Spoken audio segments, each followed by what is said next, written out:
Hello, everyone. Thank you for coming. Welcome to Miami. Uh, my name is Jenny López, yes, like J Lo, and my social media name is López Jenny López, like Bond, James Bond, but López, the Latin version. That way I make it easy for you guys to remember. Let me talk a little bit about myself. I've been in the fashion industry for over 20 years, and I started as a model. And the highlights of my career have been in the beauty, working for companies like L'Oreal, Clinique, Garnier, Olay, among others, and working also for big retailers as Neiman Marcus, Bergdorf, Barney's, Free People, Macy's. And this career has been very generous to me. I've been doing it for a long time, and I've been able to cultivate and keep my clients for a long time. Back in 2010, I started creating digital content, and I can proudly say I'm a pioneer promoting Latin American design and talent.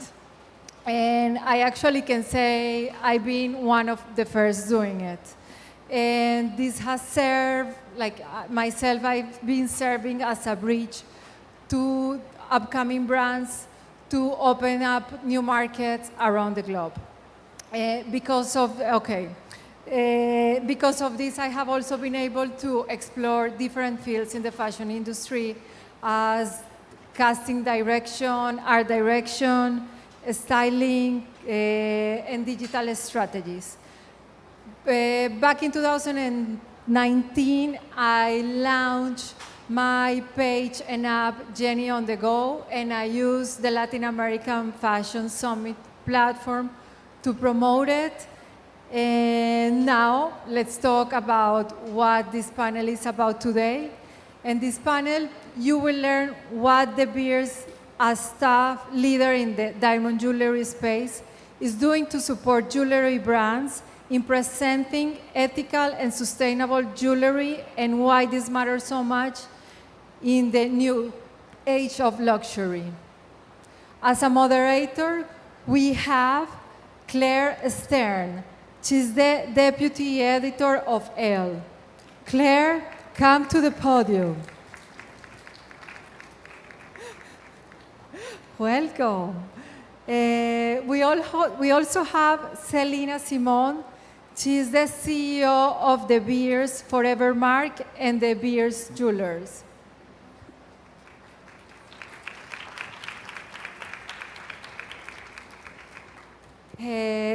We also have Mateo Harris, founder of Mateo New York Jewelry, founded in 2009 and available at major retailers worldwide. And we also have Catherine Sarr, founder of Almasika. She's been in the industry for many years, and she's been around the world as well, and she has previously worked for De Beers. Thank you for coming to Miami, and make a space in your agendas to share with us all of your knowledge. Thank you very much, and enjoy.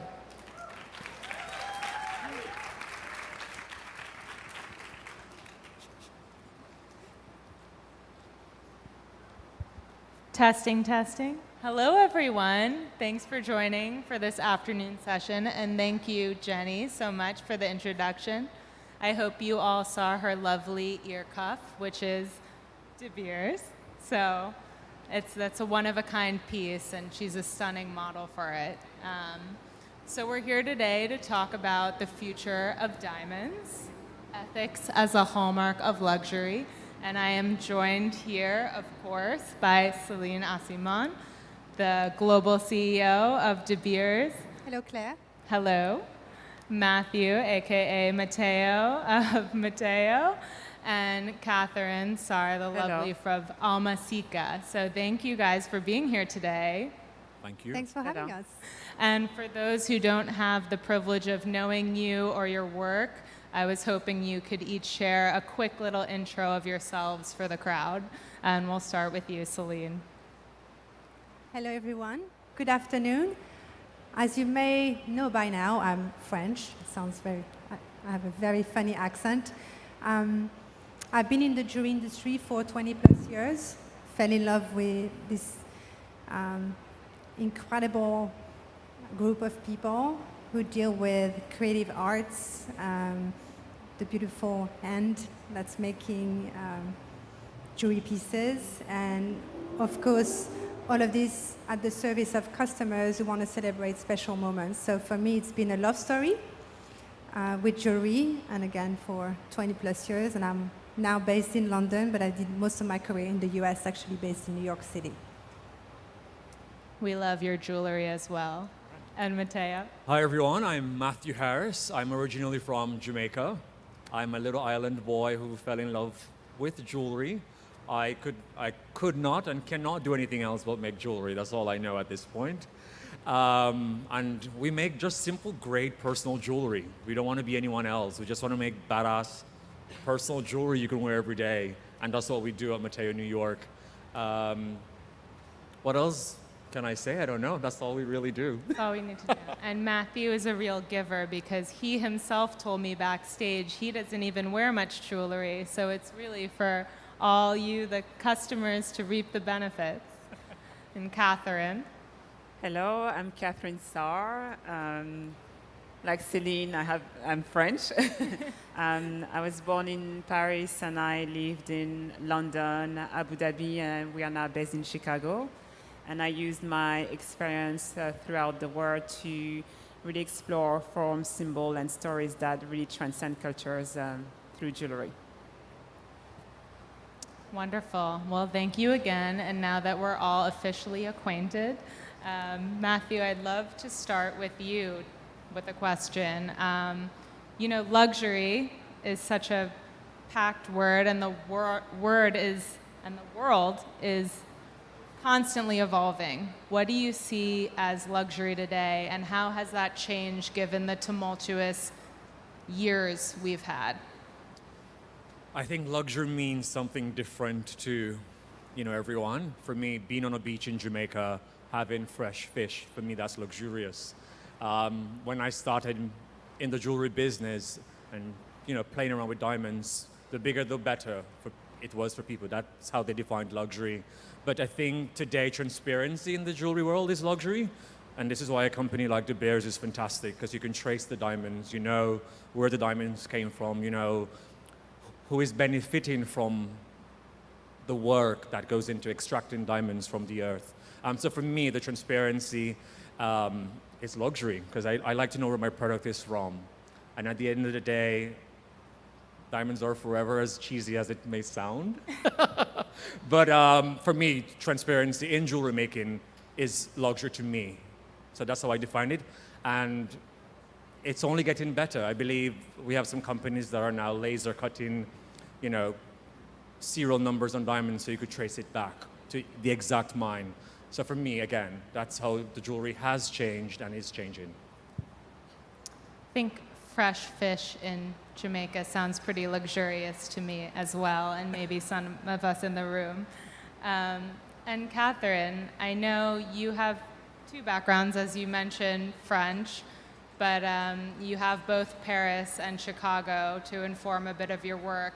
Can you speak a little bit about what's been your perception of the US audience as far as jewelry buying and jewelry proclivities goes? Yes. So first of all, I will say that being in Chicago and traveling throughout the US, I discovered there was many Americas.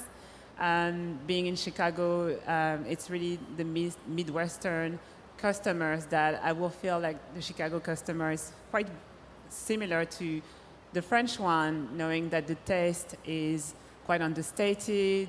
The jewelry is worn almost every day and take you from day to evening. So that is something that is very specific that I will say to my private clientele in France and that I found in Chicago. And then when I started to move on the coast, doing some sales and understanding the rest, it was more, the taste is bigger, much more layering, bolder pieces when you go to LA or New York or even here in Miami. So definitely I will say there's different Americas.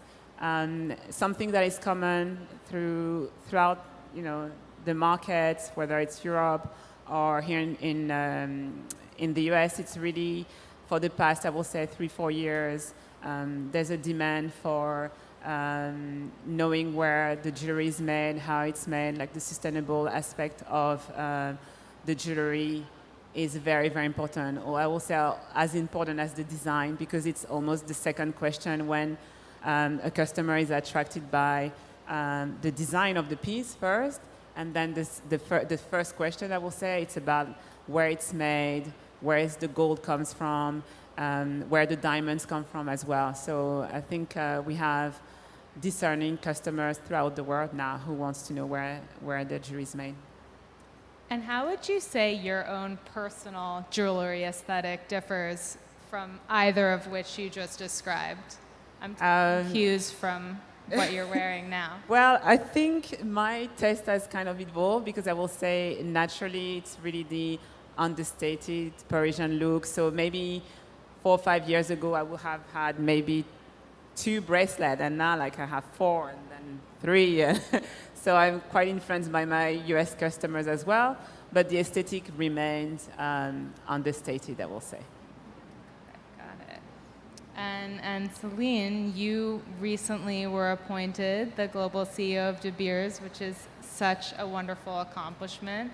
And what have been your observations thus far in this new role as to the state of luxury today? What have you observed in your market?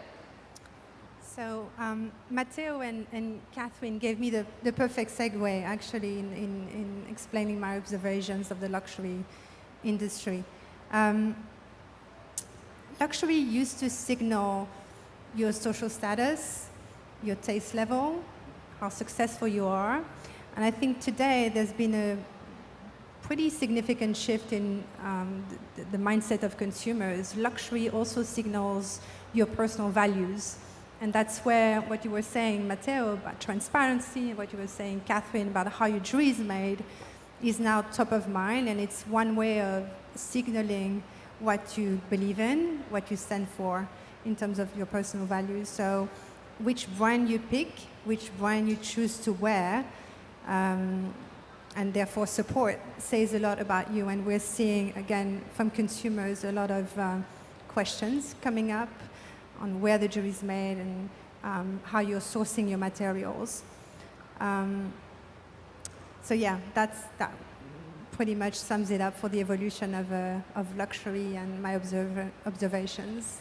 Well, it's nice to hear that the customer is becoming more aware and keeping those things in mind when making such a big purchase. I think you would hope that it's ethical and sustainable and people are buying less but more important purchases. I can't think of a more important purchase than a diamond. Absolutely. One of the key trends we've been observing is that customers are buying fewer, better things. Jewelry pieces that are meaningful, jewelry pieces that retain value, and when they're made in gold and precious materials and natural diamonds, they do have intrinsic value. And in the case of colored diamonds, if you can afford them, they're a pretty good investment as well. So this combination of emotional value, because when you gift jewelry or you gift jewelry to yourself to celebrate a special moment, this combination of emotional value and commercial value, financial value is fundamental. Mm-hmm. I mean, jewelry is such a special gift, so I have to head to the fine jewelry designers in the room. Both you, Matthew and Catherine, have pretty striking recurring themes in your work. I know Catherine, as an art collector, informs much of your work. Could you describe a bit about where you get your inspiration for your designs? Yeah, so For me, it was always important to have meaning in the jewelry. I've always been interested in the cultural aspect of jewelry. So why human were wearing adornment before clothes. And so the meaning is very important. In all my collection, you will find that, a certain meaning, and what links them all together is really finding those forms, symbols, and story that, unite us as human. Later backstage, someone approached me and recognized the cowrie shell, and said, this is a cowrie shell, and had the same signification in many cultures. So I like for my jewelry to be almost like a starter of dialogues, and really kind of build bridges across culture. So that's something that you will find. And also, in terms of the design aspect, I'm attracted to curves and flowing lines. It's something that you will always find in any of my design, and a lot of gold as well. I mean, now that you mention it, is there a special backstory to the cowrie necklace? shell? Yeah. Yeah, so the cowrie shell was my first collection that got me into Colette in Paris, and it's a symbol of prosperity and spirituality in many cultures that you find. In Latin America as well. I'm thinking Cuba and Brazil, where we have a lot of clients, but also in Africa, in North Africa, in India as well. It has the same signification in many cultures. So that was my first collection. Great. Representing the first one. And Matthew, how about you? I know you've got the ring on. My secret initial ring. So I'll give you a little backstory, then I'll explain, the recurring themes in our jewelry. I started making jewelry just for myself, to be honest. It was really a hobby. I got stuck on 47th Street, and I said, I want to be a jewelry designer. My mom said, come home.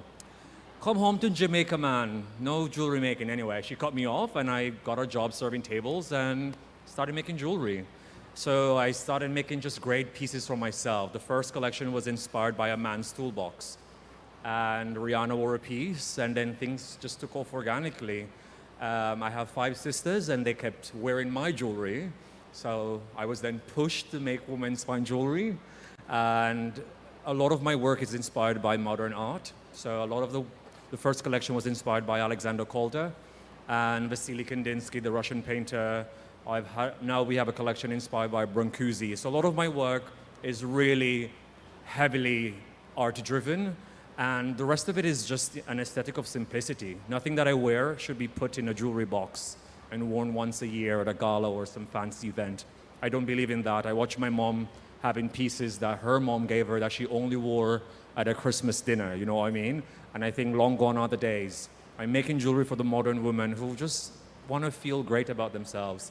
This is why we make very simple pieces that people can really, truly enjoy. Because if you're spending this kind of money, I think you really should get your money's worth out of it. So that's what we do. And I'm curious, as an art connoisseur a bit, how were you primarily absorbing art during the pandemic? Were you taking those virtual tours of the museum? Were you flipping through books? I have a fantastic dealer, I must say, Chris Wolf. So I've been collecting. I just got a piece yesterday by Titus Capur from Gagosian, which is fantastic. So during COVID, I've actually been collecting quite a bit of art. WhatsApp, he sends me everything from the exhibitions. I get previews from Freeze. And I've just been collecting some pieces because I think art is just crucial, especially in jewelry making, because we are making wearable art. It's just vital that your eyes are open and you're absorbing and digesting as much art as possible. A good dealer is definitely crucial. And I guess now that we know your personal aesthetic, Céline, speaking to trends you've seen at De Beers, what have you been noticing lately? What should we put on our wish list for next holiday season?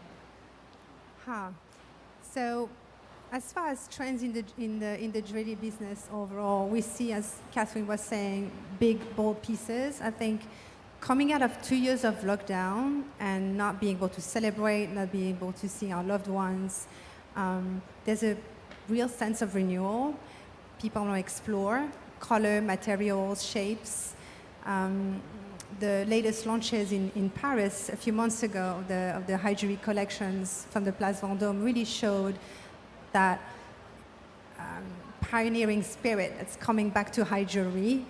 It was gone a little bit. I think everybody was getting a bit complacent. In the case of De Beers Jewelers, we introduced a titanium collection, titanium colored diamonds and diamonds, white diamonds.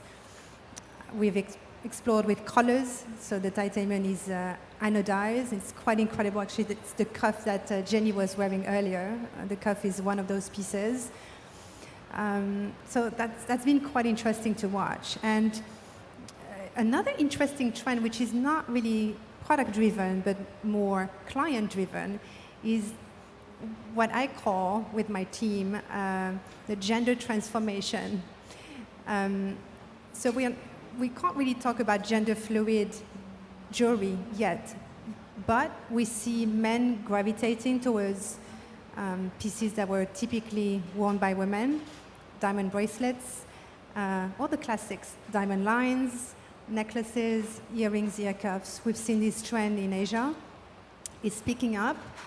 And I know that at De Beers Jewelers right now, we're working on collections and trying to explore this fluidity, right, between what a jewelry piece is supposed to be, female or male. And that's going to be, I think, very interesting this year to see what we come up with and what I'm sure other jewelry brands will come up with. I think it should all be fluid. Could not agree more.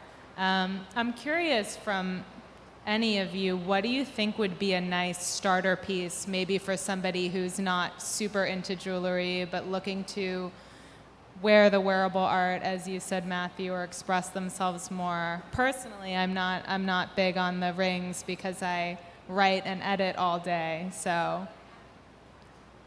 I think an initial piece, like a monogram piece, is always just a great, we call it a modern day heirloom to pass on to your kids or a loved one. So I love an initial piece as a starting point. If not, a really chic signet ring or with a, an engravement or a family crest. I grew up with my dad having a pinky ring, so I always have on something on a pinky because of that. Nice.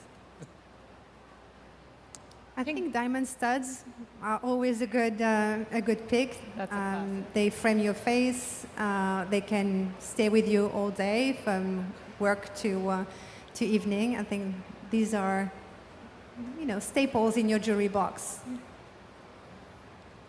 I always start with the diamond necklace. I like necklace and recommend necklaces because you can wear them all day as well. I like this aspect of wearing all day and become an heirloom piece if it's beautiful quality as well. I always have necklaces on me. There's days where I don't have earrings, but I always have a necklace, like even hidden here. I got to work on that clearly, but I do think a pair of diamond studs was my first ever big jewelry gift and my first piercing. And what would any of you say is a common misconception about diamonds? I feel like there's a lot of information out there. Some people get misled in certain ways. Is there any kind of myth you care to debunk? A myth?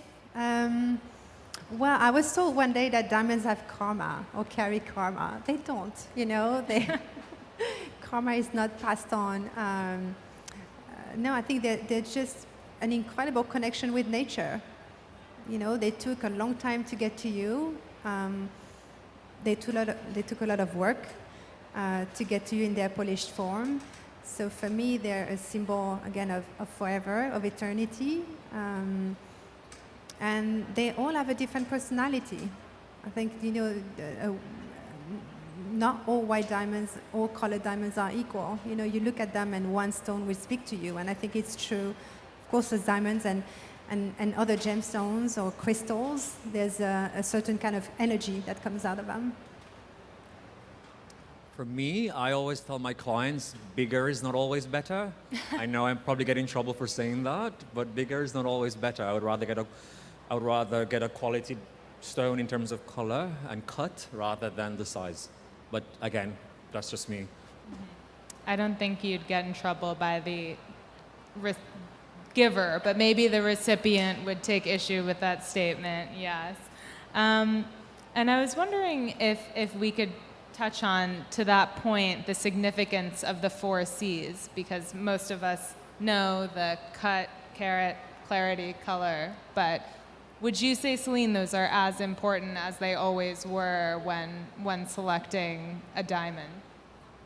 I mean, it's a very clinical way of looking at a diamond. So that's not, I mean, it's important, obviously, because depending on how the diamonds fare on the 4 C's, there's a value attached to them. But to me, the moment they're connected with, when you buy them for yourself or you receive them from a loved one, and also, you know, the good that they carry with them.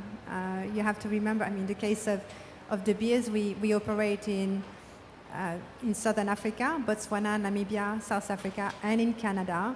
All our diamonds are traced back to the source. They stay with us. We're custodian of those diamonds throughout their transformation journey. And they've done a lot of good along the way until they come to you on your finger, on your wrists. And to me, provenance, so it's a P, it's not a C, is almost as important as the 4 C's. You know, you want to know, again, where your diamond is coming from, and the program, it has contributed to finance. Our shareholders are the communities in those countries. And sometimes, well, if I could go back to a question about a myth, you know, our shareholders are the countries where we operate. And I don't think people know that. I don't think it's, when you hear the name De Beers, that's probably not the first thing you think about. However, that's what you should be thinking about. Because when you see a mine, when you see a diamond, I see a school. I see healthcare programs that we are supporting the communities with. And that's important. It gives meaning to your purchase.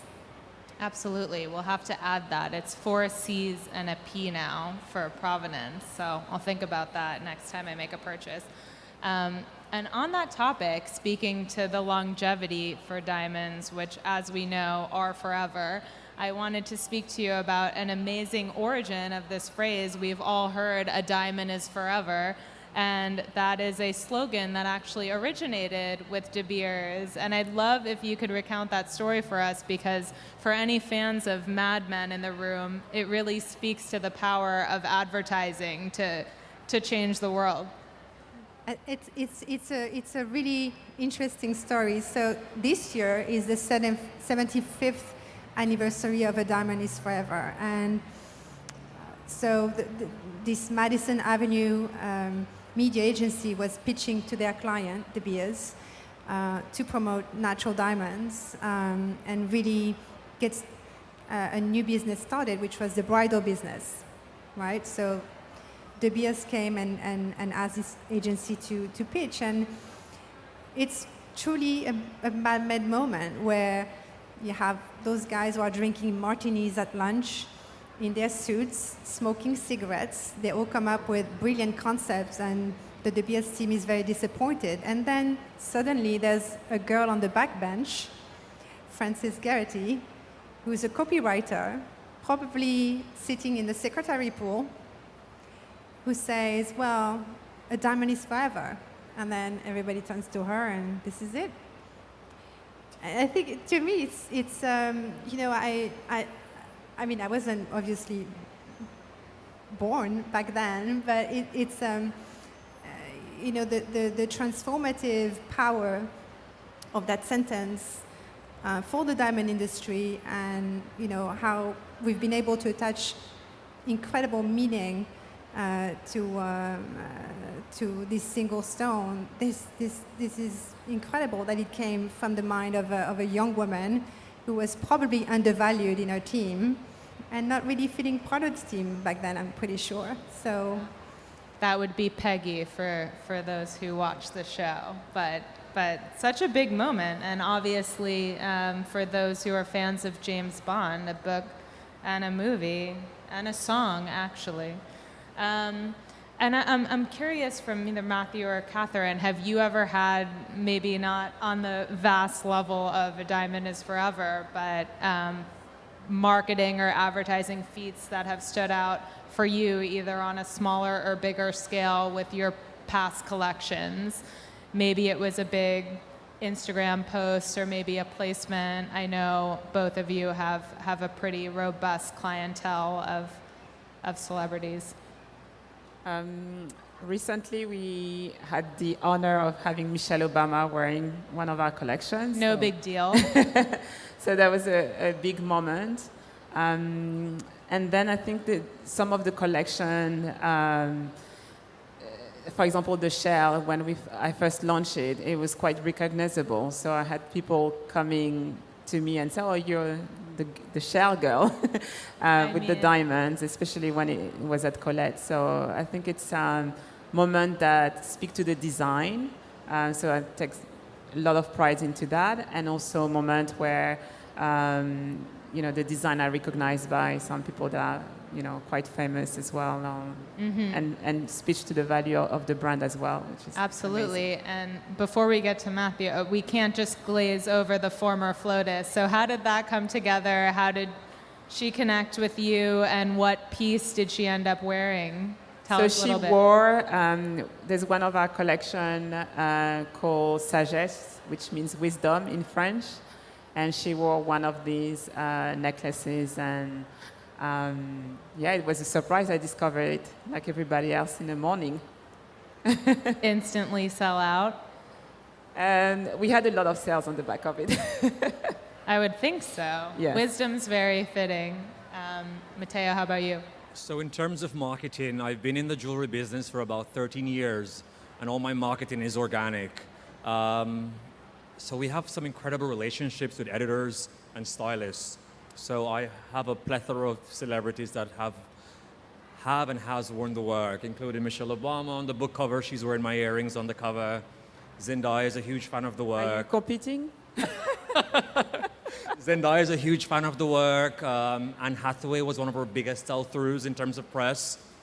We were shocked because I don't know who looks at Anne Hathaway for style advice, but she crashed our website. She wore some earrings on Ellen DeGeneres, and it was sold out.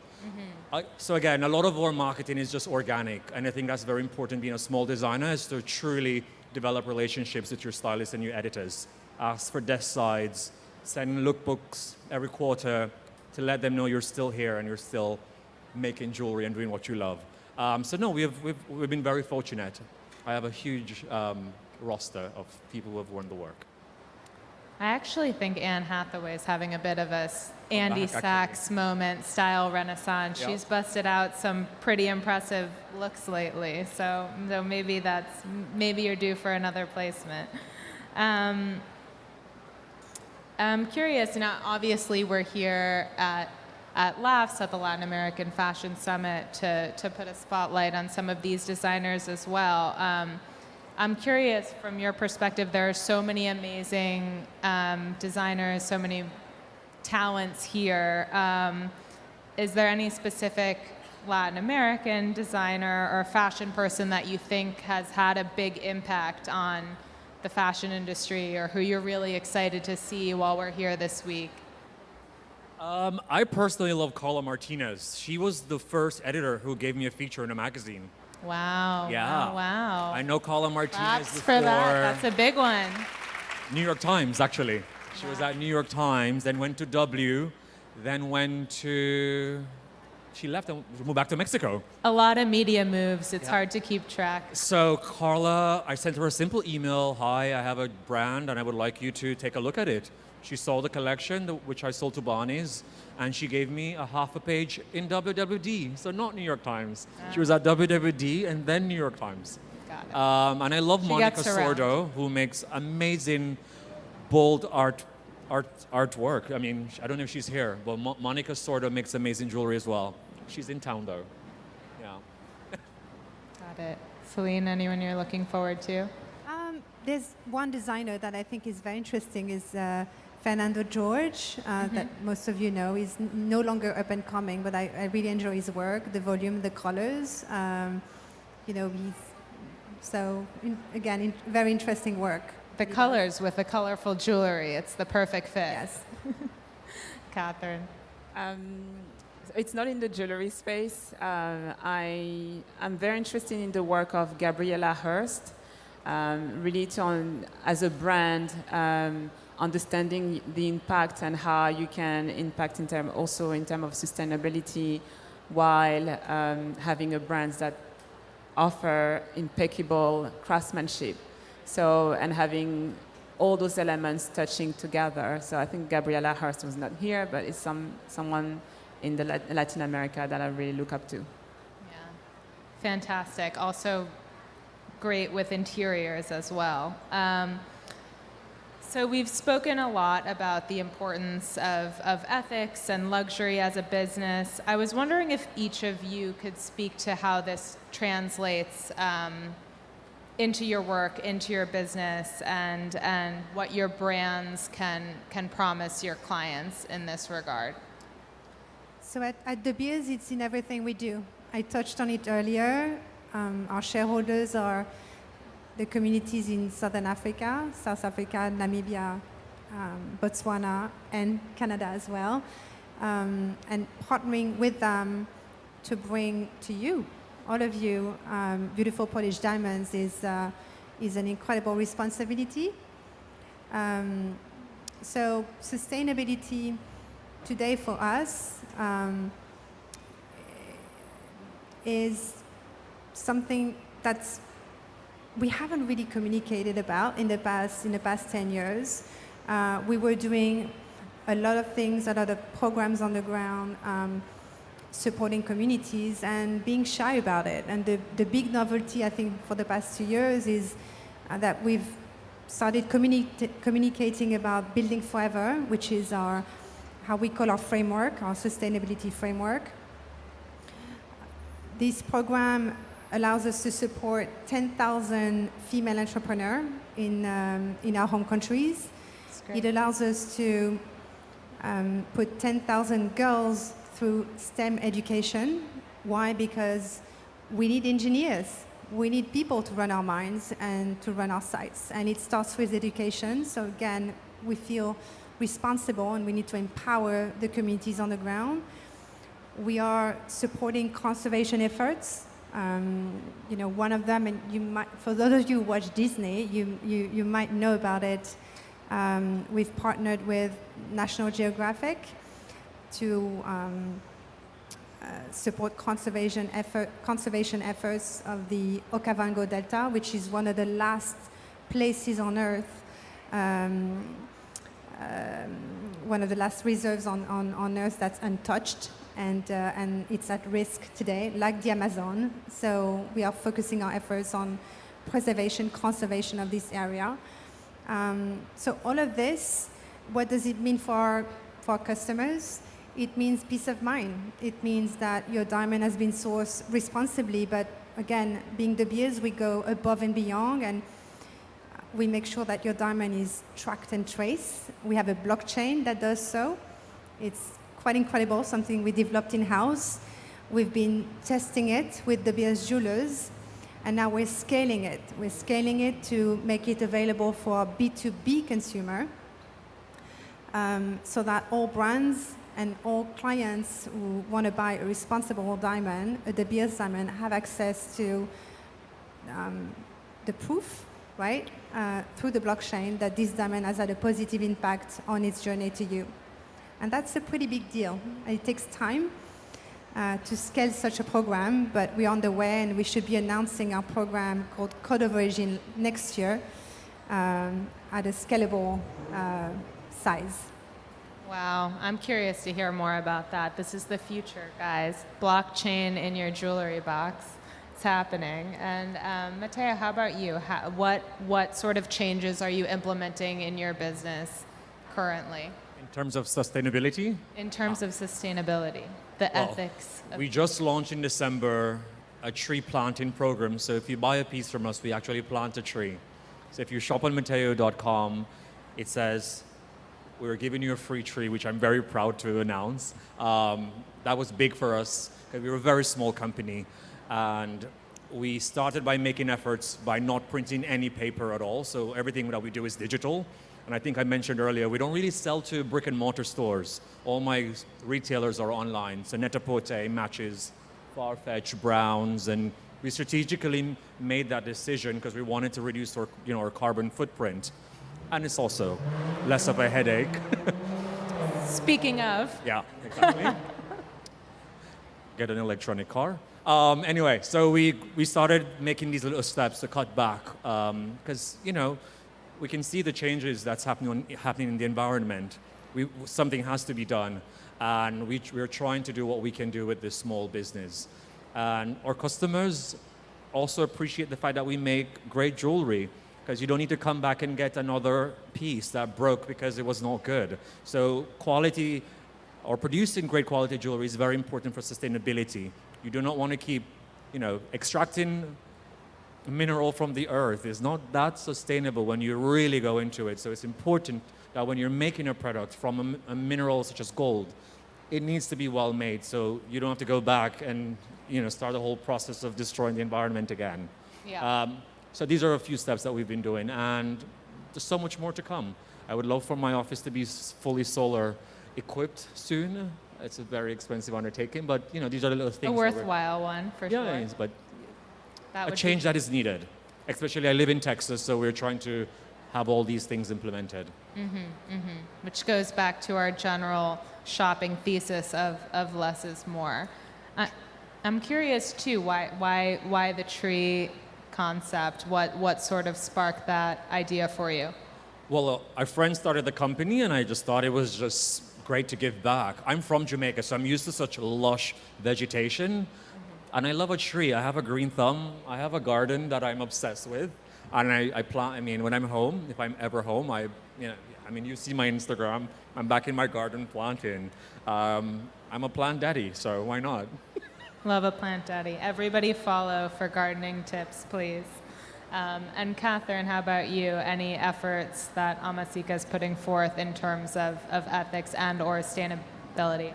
Yeah, so when I first started Almasika, there was two things that were very important for me. It was the distinctive design and the meaning, but then the provenance was always at the forefront. So it was not an afterthought, so much that I was never communicating on it because it was just normal for me to make sure the diamonds and the gold were responsibly sourced. So all my supply chain was built around that. I think today I communicate more on it, and it really triggered even more decisions. So the gold that we use now is 90% recycled. So 90% of our jewelry is with recycled gold. That's something that we just implemented over the past 6 months. And then the diamonds also, for me, it's very important. Beyond the criteria of environmental and social and governance, I think for me it's also the economic empowerment that is very important, and it's really what those stones really do, where they're extracted. Like, are we building the next generation of entrepreneur beyond the environmental promises? So this is the next step for me. It's great, the initiatives we're seeing, especially in a lot of direct-to-consumer companies. Not only the product, but the packaging usually is sustainable, which is great. Cut down on waste. We only have about 5 minutes left, so I wanted to leave everyone with a little nugget of wisdom. If somebody, potentially me, but anyone in the room is looking to break into this industry that you are all each respectively at the top of, what advice would you give to that person, young or old? I would say be creative, be passionate, and create an entourage around you of people who are like-minded and who are going to help you build your business. I think the creative part, and maybe Catherine and Mateo can talk about that, is comes natural to a designer. And then what is maybe more difficult is to get the right advice, the right business advice. And I think that's why this summit is particularly powerful for young designers, because you need those connections with commercial entities or business people who are going to help you. And I know that when I left business school, I know I wanted to work in jewelry. I would have loved to partner with a young designer to bring the business hat to a creative powerhouse, right? In the making. So, I think this is key to be successful. But maybe those two can say a few words about that. I always say start small, educate yourself, do research, do loads of it, find the blank space in the market, and then present it. That's what has worked for me, and I'm also available for mentorship because I do help a lot of young designers. I'm always happy to do it. But surround yourself with just fantastic people and be kind to yourself. It's going to take time. Well, that's very generous. And maybe also don't listen to your mom when she doesn't believe in your talent. Believe in yourself and go for it, no matter what. Work very, very hard. And Catherine, how about you? I will say lead with passion and dedication. It's a lot of work. There's a lot of glamour when you talk about diamonds and celebrities, but all this is a lot of work. And also for younger people, I will say something that I was advising a couple of weeks ago is that to connect at your level as well and not just connect up, because the people you grow up with are growing up as well. An assistant editor is going to become the next editor-in-chief, so it's very important to nurture relationship at your level to be able to exchange. We exchange as well, at our level, and I think this is very important. Friendly competition. Love to hear it. Well, I think that's a really great note to end on as we continue on with this wonderful summit. I think get out there. You never know who you're going to meet.